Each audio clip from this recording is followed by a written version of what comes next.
Hi there. Thank you for tuning in to my proposal on decreasing the achievement gap. So according to Susan Ansnell, the achievement gap refers to the disparity in academic performance between groups of students.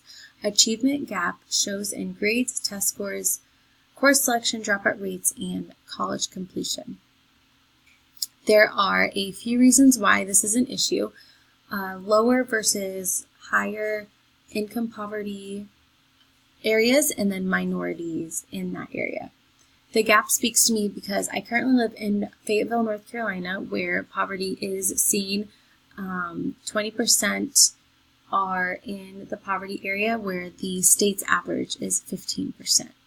So my proposed solution comes from where I think the most impact would be the teachers. So I feel that there should be proper training for all the educators in the area of Fayetteville. Each year, the teachers will have a mandatory training called No More Gap. This is an informative learning tool for teachers so they can use what they learn in their everyday curriculum. So the training would be in 7 steps. So step 1 would be learning about strict curriculum. The curriculum needs to be given at a higher level. There needs to be a clear outcome of the learning, engaged learning in instructional categories. Step 2 would be increased work time. This means to plan out your lessons by giving appropriate amount of time for the student to have in order to ask you questions that they can't ask at home, and they are learning the correct thing. Step 3, decrease the class size. So this is a little bit harder because I know that a lot of teachers don't have the say in decreasing their class size, but you still can utilize this. This kind of goes into step 4 as well in supplemental instruction. So you can decrease your class groups, so you can split them up into groups and allow the discussion to take place in each group so they're learning from each other and they're teaching each other. And then you as the educator are able to step in and teach in a smaller setting where their knowledge might be different.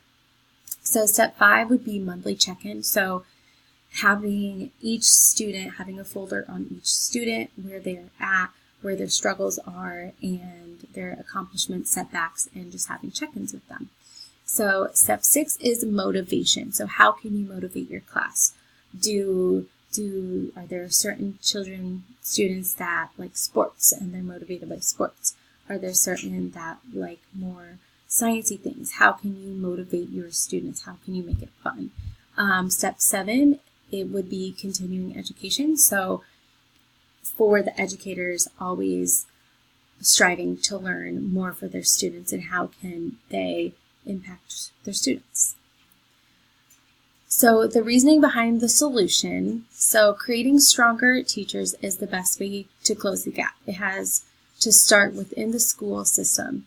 It's the easiest, and to me, I feel like it's the least cost effective to have the gap decrease, make it smaller with the teachers, because if the teachers are passionate about what they are doing, then they are going to, in turn, allow the students to be passionate about what they are learning about.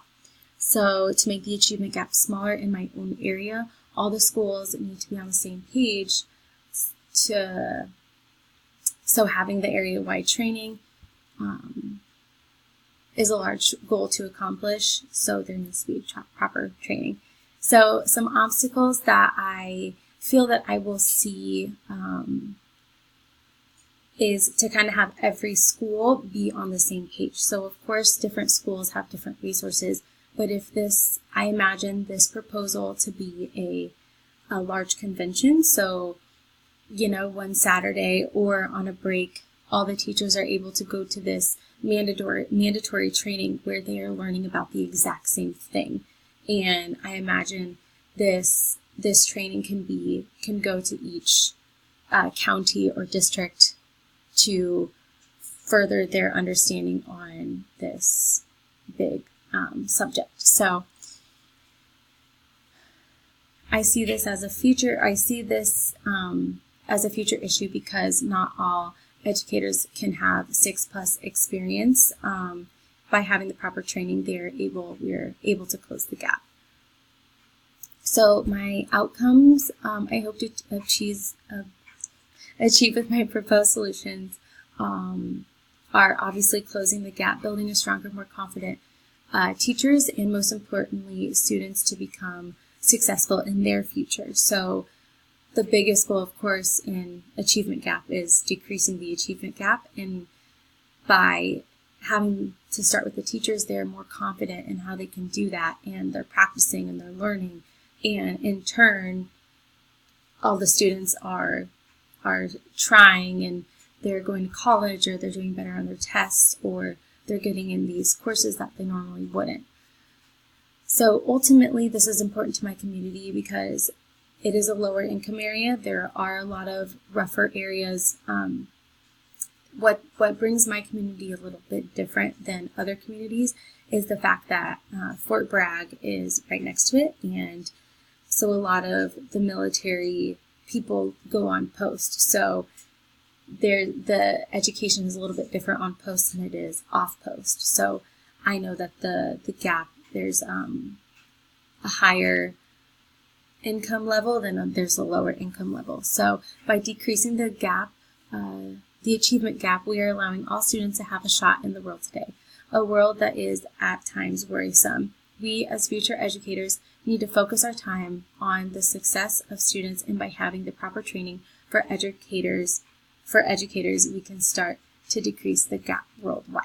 So thank you for listening, and I hope you enjoyed my video. Thank you.